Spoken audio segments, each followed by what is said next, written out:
This is the surprise you'd think the Reverend Roy Herberger would nurse a burning desire to see the Holy Land. His passion is gathering nativity scenes, mangers, from around the world. Viewing his collection has become a Christmas tradition in Buffalo. These nativities made of bottle caps or old auto parts or polished coal, each one interpreting the saga of a child born in utter humility. While the biblical story they invoke happened in Bethlehem, Herberger never daydreams about going there. His reasoning is laid out on table after table in a hall at S.S.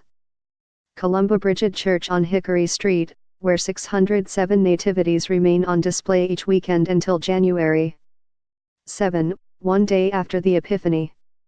What these are, Herberger said, is a concrete expression of how people will take whatever they have, wherever they are, as a way to show what has deep meaning to them, as a way toward comfort and peace. He has no doubt that visiting Bethlehem would be powerful.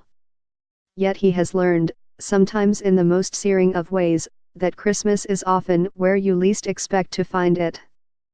He discovered that truth during his Williamsville childhood, when his mother would set out small figures of the Magi, the three wise men, on one side of the living room, then move them a little closer each day until they reached the manger on the Epiphany. He witnessed it during a career as a Catholic priest that began more than 40 years ago, a career often spent with the downtrodden, the forgotten, the dispossessed. Herberger said his faith in the season is renewed, rather than shaken, at moments of trial and loss. His sister Judy died last month from bone marrow cancer. Her suffering was intense, and he tries to see her death as a blessing, a release into a place where the pain finally stopped.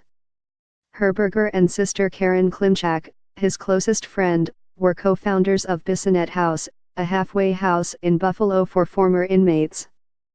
Klimchak was murdered there in 2006.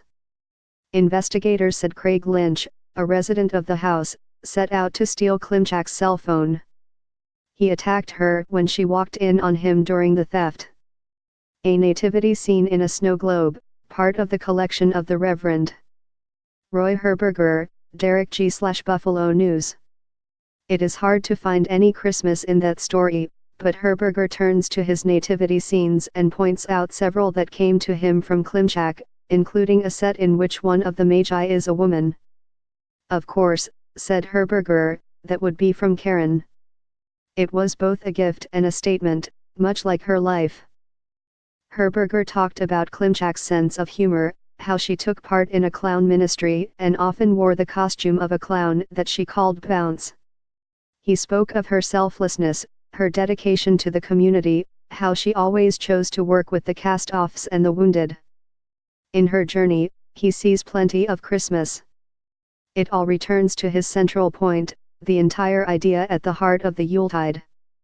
The Nativity, he said, is often sugar-coated with scenes of starry skies and gentle cattle and gleaming kings out of the east. Consider the actual tale, Herberger said.